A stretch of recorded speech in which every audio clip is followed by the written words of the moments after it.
तो बच्चों, मैं रवि एक बार फिर आप सभी का अज़हर इंडिया क्लास लिमिटेड और यूथ रीच की तरफ से संचालित इस ई लर्निंग प्रोग्राम में बहुत बहुत स्वागत करता हूं।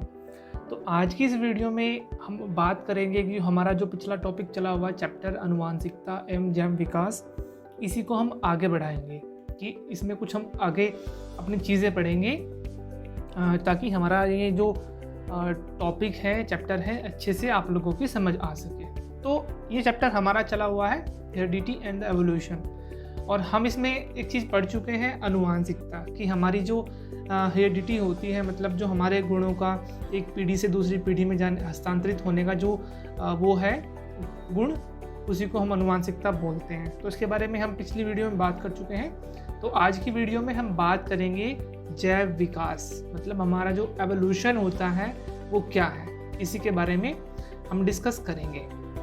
तो चलिए शुरू करते हैं। तो आपने हमेशा से सुना होगा कि हम जो आज हैं, आज की जो हमारी पीढ़ी है, वो हमारे पूर्वजों से ही विकसित हुई है ना।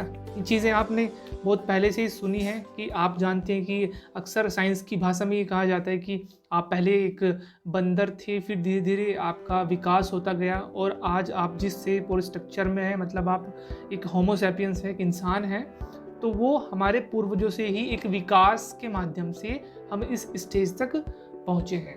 तो ये साइंस की भाषा में हमें कहा जाता है कि हम अपने पूर्वजों की संतान हैं। आप इसके डायग्राम के अंदर ये चीज़ें देख सकते हैं कि हमारा विकास थोड़ा किस प्रकार से हुआ है। वहीं आप ये जो अगला आपने डायग्राम देखा है अपनी स्लाइड के अंदर, आप इसमें 3 टाइप के आप फेस देख रहे हैं। अगर आप देखें तो आप अंदाज़ा लगा सकते हैं कि ये फेस आपने कहीं ना कहीं देखे ज़रूर हैं। ये हालांकि ह्यूमन बीइंग है और ये अपनी अलग अलग स्टेजेस से होते हुए ही इस टाइप में बदले हैं। तो आप अगर जानते हो, तो अगर आपने चिंपैंजी देखा होगा तो थोड़ा सा फेस इनके जैसा मिला हुआ है। तो इन सारी सिमिलैरिटीज़ को देखकर ही वैज्ञानिकों ने ये चीज़ें बताई है कि जो हमारा विकास हुआ है वो हमारे पूर्वजों से ही हुआ है।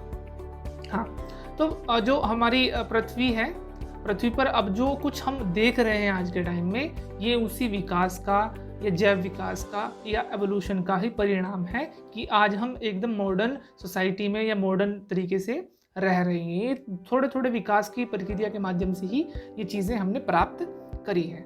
अब हमारा जो सबसे बड़ी चीज़ है, प्रश्न उठता है कि वास्तव में जो जैव विकास है, एवोल्यूशन है, वो क्या है, कि जैव विकास असल में है क्या। इसी के साथ हमारा दूसरा प्रश्न ये उठता है कि क्या इसके पीछे कोई विज्ञान है ना। तो इस वीडियो में हम इन 2 प्रश्नों को देखेंगे कि जैव विकास क्या है और इसके पीछे विज्ञान है या क्या चीज़ है, इसके बारे में भी हम थोड़ी सी डिस्कस कर लेंगे। तो हम सबसे पहले बात करेंगे अपने दूसरे वाले पे कि जो हमारा विकास है, विकासवाद, वो क्या है। तो विकासवाद के सिद्धांत को समझने के पीछे एक विज्ञान काम करता है ना। हमने दूसरा प्रश्न देखा कि विज्ञान है या कोई और चीज़ है जैव विकास के पीछे, तो हमने कहा है कि जैव विकास के पीछे एक विज्ञान है और वैज्ञानिकों और शोधकर्ताओं ने यह देखने के लिए गहन अध्ययन किया है कि जीवित चीज़ें कैसे विकसित हुई हैं और कैसे पीढ़ियों से पीढ़ियों तक लक्षण और विशेषताएं हस्तांतरित और विकसित करती रहती हैं, है ना। आप जो अपनी लाइफ में आप ये जो लिविंग थिंग्स देख रहे हैं, लिविंग चीज़ें देख रहे हैं, इनका विकास किस प्रकार हुआ है और ये कैसे अपने लक्षणों को एक से दूसरी जगह भेजती रहती है। तो विभिन्न वैज्ञानिक शोधों ने और रिसर्च के माध्यम से ही ये चीज़ें निकल के सामने आई हैं कि आज की हम सोसाइटी में जो रह रहे हैं, चीज़ें कैसे जीवित रहती हैं और कैसे ये एक पीढ़ी से दूसरी पीढ़ी तक अपनी विशेषताओं को हस्तांतरित करती हैं और विकास उनका कैसे करती है। वहीं जब हम विकास की बात करते हैं तो वास्तव में हम अनुवांशिकता की विशेषताओं की बात ही करते हैं। बच्चों, अनुवांशिकता हम पिछली वीडियो में देख चुके हैं, तो ये वीडियो भी हमारी उसी चीज़ पर बेस्ड है, क्योंकि वैज्ञानिकों ने जब इतने सारे रिसर्च किए, इतने सारे ये खोजें की और कुछ मतलब थीसिस लिखी गई इनके ऊपर, तो फाइनली उन्होंने एक चीज़ को सबसे प्रूफ माना कि जो हमारी अनुवांशिक विशेषताएं हैं, यही हमारे विकास में सबसे ज़्यादा रोल प्ले करती हैं। और आज का हम जो मॉडर्न सोसाइटी में या मॉडर्न ह्यूमन बीइंग के रूप में हम रह रहे हैं, तो ये भी हमारी उसी अनुवांशिक विशेषताओं का ही एक परिणाम है और जो हमें विरासत में मिलती हैं और एक पीढ़ी से दूसरी पीढ़ी में लगातार ट्रांसमिट होती रहती है। वहीं विकास की पूरी प्रक्रिया ना केवल एक जीव में बल्कि विभिन्न प्रजातियों में, जीवों में, और यहाँ तक कि जो जीव जिस चीज़ से मिलकर बने हुए हैं उनके स्तर पर भी लगातार विविधता उनमें आती रहती है। मतलब केवल जीवों से जीवों में ही परिवर्तन नहीं होता, बल्कि जीव जिस चीज़ से बने हुए हैं उनमें भी लगातार एवोल्यूशन या उनका विकास होता रहता है। हाँ, तो अब हम बात करेंगे कि असल में जैव विकास है क्या। इसकी परिभाषा देखने की कोशिश करेंगे। जैव विकास वह प्रक्रिया है जिसमें जीव एक निश्चित समय अंतराल में अपने जीवन चक्र में विकास की विभिन्न प्रक्रियाओं से गुजरता है और अपनी जीवन शैली में परिवर्तन करता है। मतलब कि अगर आप हैं तो आप क्या हो, जब आपके 50 साल गुजर जाएंगे तो जो आपकी नई जनरेशन होगी उस टाइम पे उनकी जीवन शैली कुछ और होगी, है ना। अगर आप पीछे के अपने पास्ट के 50 साल पीछे जाएं तो उस टाइम पे लोगों का रहन सहन खान पीन अलग था, आज अलग है, और आने वाले 50 साल के बाद क्या होगा वो एकदम डिफरेंट होगा। तो हमारा जैव विकास भी सेम ऐसी प्रक्रिया है जिसमें कोई भी जीव एक निश्चित समय अंतराल के बाद लगातार विकास करता रहता है और एक चक्र के बाद वो क्या कर लेता है, एक नई जीवन शैली को प्राप्त कर लेता है ना। तो यही हमारा क्या है, ये हमारा जीवों का विकास है या जैव विकास है। जैसे पका हुआ भोजन खाना। आपको पता होगा कि अगर आपने इतिहास पढ़ा होगा या आपने अपना कुछ पास्ट की बातें पढ़ी होंगी तो आपको पता होगा कि पहले जो इंसान होते थे वो कच्चा मांस ही खाते थे, है ना। कच्चा मांस आपके बारे में आपको पता भी है कि वो क्या कर लेते थे, बिना भोजन को पकाए ही उसको कच्चा ही खा लेते थे। लेकिन अब आप देखते होंगे कि अब आप भोजन को कैसे खाते हैं, है ना। आप भोजन को अच्छे से पकाते हैं, है ना, उसके अनुसार ही आप उसको खाते हैं। तो ये क्या हुआ, अगर हम पिछले कुछ 1000 साल पहले जाएं तो मनुष्य कच्चा भोजन करता था, जो भी चीज़ उसको मिलती थी वो कच्ची खा लेता था बिना पकाए उसको। लेकिन कुछ 1000 साल के बाद, यानी कि अगर हम आज के टाइम की बात देखें तो इंसान क्या करता है, उसको पका के ही भोजन को खाता है। तो ये भी विकास है, मतलब हमारा जैव विकास ये भी इसी के अंदर आता है। वही कपड़े पहनना और परिवहन के लिए पहिए का विकास आदि। इससे पहले आपको पता होगा कि मनुष्य पहले कपड़े नहीं पहनते थे, है ना, नंगे घूमते थे। तो धीरे धीरे विकास होते हुए जैव विकास उनका हुआ और वो अब कपड़ा पहनना उन्होंने शुरू कर दिया। मतलब कुछ 1000 साल पहले, कुछ 100,000 साल पहले ही उन्होंने कपड़े पहनना शुरू कर दिया था।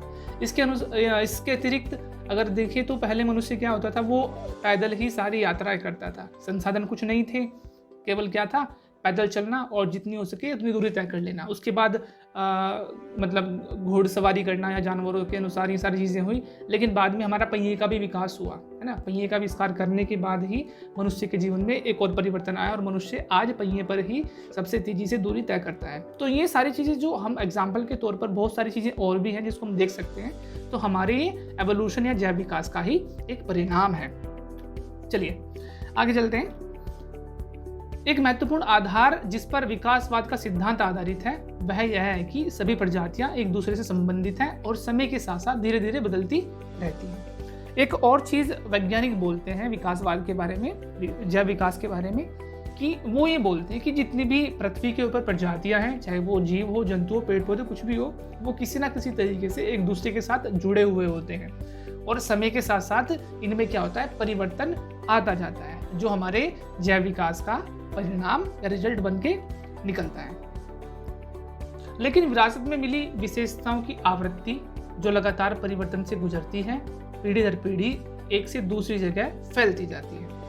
होता है कि जब एक नया बेबी जन्म लेता है या एक पीढ़ी जन्म लेती है तो उसमें कुछ गुण आते हैं उसके, जो उसको विरासत में प्राप्त होते हैं, है ना। आपको पता होगा कि ये समय के साथ साथ धीरे धीरे बदलते जाते हैं और एक जगह से दूसरी जगह पर फैल जाते हैं। पीढ़ी दर पीढ़ी ये एक जगह से दूसरी जगह पर लगातार फैलते जाते हैं और विकास का, जैव विकास का परिणाम बनते हैं। जीवों में उपस्थित ये विशेषताएं जीन द्वारा नियंत्रित होती हैं, इसलिए हम कह सकते हैं कि जीवों में जीन की आवृत्ति पीढ़ी दर पीढ़ी बदलती जाती है। कह सकते हैं कि जो हमारे ये हमारी विशेषताएं जो आज हमारे अंदर हैं, हमारे माँ बाप से जो हमें मिली हैं, ये नियंत्रित होती है जीन के द्वारा, है ना। हमने पिछले चैप्टर में जीन के बारे में पढ़ा था, इससे लास्ट वाली वीडियो में जीन के बारे में पढ़ा था, जिसमें हमारे ये खास गुण होते हैं, ये जीन के द्वारा ही नियंत्रित होते हैं और ये जीन के माध्यम से ही ये एक पीढ़ी से दूसरी पीढ़ी में बदलते जाते हैं। अर्थात हमारे जो गुण होते हैं वो पीढ़ी दर पीढ़ी इन्हीं जीन के माध्यम से बदल जाते हैं। चलिए अब हम आगे बात करें कि अधिग्रहित और विरासत में प्राप्त लक्षण क्या होते हैं। कि इंसान जो दो तरह के लक्षण अपने जीवन में फेस करता है, एक होता है अधिग्रहित, मतलब जो हमें बाहरी रूप से प्राप्त होते हैं, एक होता है विरासत में प्राप्त लक्षण कि जो हमारे पेरेंट्स से हमें मिले हुए हैं। तो इसके बारे में भी हम थोड़ी सी डिस्कस करेंगे। तो सबसे पहले बात करेंगे कि हमारा जो अधिग्रहित लक्षण होते हैं वो क्या होते हैं। अधिग्रहित लक्षण ऐसे गुण होते हैं जो पर्यावरण में कुछ स्थितियों के लिए एक व्यक्ति द्वारा विकसित किए जाते हैं। बच्चों, हम इसको ऐसे समझ सकते हैं कि कुछ ऐसे गुण जो हमें अपने माँ बाप से नहीं मिलते बल्कि पर्यावरण के अनुसार ही हम उसको अपने अंदर विकसित कर लेते हैं, वही हमारे अधिग्रहित लक्षण होते हैं। इन्हें संतान को विरासत के रूप में स्थानांतरित नहीं किया जाता, बल्कि ये केवल एक जीव को जीवित रहने में मदद करते हैं। जैसे कि हमने पहले ही कहा है कि ये माता पिता से बच्चों को नहीं मिलते, है ना। ये माता पिता से प्राप्त नहीं होते, बल्कि ये किसी जीव को जीने में ही उसकी मदद करते हैं। इंसान अपने जीने के लिए ही इन गुणों को विकसित कर लेता है ताकि उसका जीवन चलता रहे। जैसे पौधों का तेज हवा वाले क्षेत्रों में झुका हुआ होना। आपने देखा होगा जिस स्थान पर हवाएं तेज चलती हैं लगातार, वहाँ के पौधे सीधे होने की बजाय वो थोड़ा सा टेढ़े या मतलब घुमावदार हो जाते हैं, झुक जाते हैं। तो हालांकि जीने के लिए वो झुके हुए हैं, अदरवाइज उनको सीधा खड़ा होना चाहिए था। तो ये भी हमारा अधिग्रहित लक्षण है। दूसरा, जीव एक प्रकार की जलवायु, जीव एक प्रकार से दूसरी प्रकार की जब जलवायु में जाते हैं तो वो खुद को उस जलवायु के अनुरूप ढाल लेते हैं। सपोज करिए आप किसी ठंडे इलाके में रहते हैं या आप किसी गर्म इलाके में रहते हैं, तो यदि आप गर्म इलाके से ठंडे इलाके में जाएंगे तो धीरे धीरे होते होते क्या होगा, आपकी बॉडी उस ठंड को सहना शुरू कर देगी। शुरू में आपको बहुत ज़्यादा ठंड लगेगी या बहुत ज़्यादा गर्मी लगेगी, लेकिन समय के अनुसार आपका जो शरीर होगा वो उस ठंड को या उस गर्मी को सहन करना शुरू कर देगा। और जो आपकी आने वाली पीढ़ी होगी वो क्या होगी, वो इस तरीके से पूरी लैस होगी। उसको ना तो अगर आप ठंड में रहते हैं तो उसको ज़्यादा ठंड नहीं लग पाएगी, और अगर आप ज़्यादा गर्मी में रहते हैं पहले से ही तो उसको ना ज़्यादा गर्मी लग पाएगी। तो ये भी हमारा अधिग्रहित लक्षण है जो हमें विरासत में ना प्राप्त होते हुए आगे हमें खुद ही उसको अपने अंदर विकसित करना होता है। वही बात करें अगर विरासत में प्राप्त लक्षणों की, तो ये भी लगभग है इसी के जैसे, लेकिन ये आप नाम से इसको मतलब इसके बारे में जान सकते हैं कि विरासत में मतलब हमें हमारे माता पिता से ही ये मिले हुए होते हैं। जैसे कि अभिहित लक्षण या विरासत में प्राप्त लक्षण में चारित्रिक गुण होते हैं जो माता पिता से उनकी संतानों तक यानी एक पीढ़ी से दूसरी पीढ़ी तक पारित किए जाते हैं। बच्चों, ये वो वाले गुण होते हैं, वो वाले लक्षण होते हैं जो माता पिता से उनके बच्चों में जाते हैं। जैसे कि आप हैं, आपके कुछ गुण मतलब आपके मम्मी पापा के कुछ गुण आपके अंदर हैं, और जब आपके बच्चे होंगे तो आपके कुछ गुण उन बच्चों में ट्रांसमिट हो जाएंगे। तो इसी को हम विरासत में प्राप्त लक्षण कहते हैं। विकास प्रक्रिया में इनकी सबसे ज्यादा भूमिका होती है। विकास की प्रक्रिया जो है उसमें ये जो वाले गुण होते हैं ये सबसे बड़ा रोल प्ले करते हैं। जैसे बालों का रंग, है ना। आप देखे होंगे कि माँ बाप के बाल के अनुसार बच्चों के भी कभी कभी हो जाते हैं, कभी आंखें भी सेम जैसी हो जाती हैं, या नाक का आकार या हड्डी की स्ट्रक्चर या अन्य कोई ऐसी विशेषताएं वो इनमें हो जाती है। तो ये हमारे विरासत में प्राप्त लक्षण होते हैं। तो आज की वीडियो में सिर्फ इतना ही। अगली वीडियो जल्दी ही आपको प्राप्त होगी। आप तब तक वीडियो को देखते रहिए और अपनी तैयारी अच्छे से करते रहिए।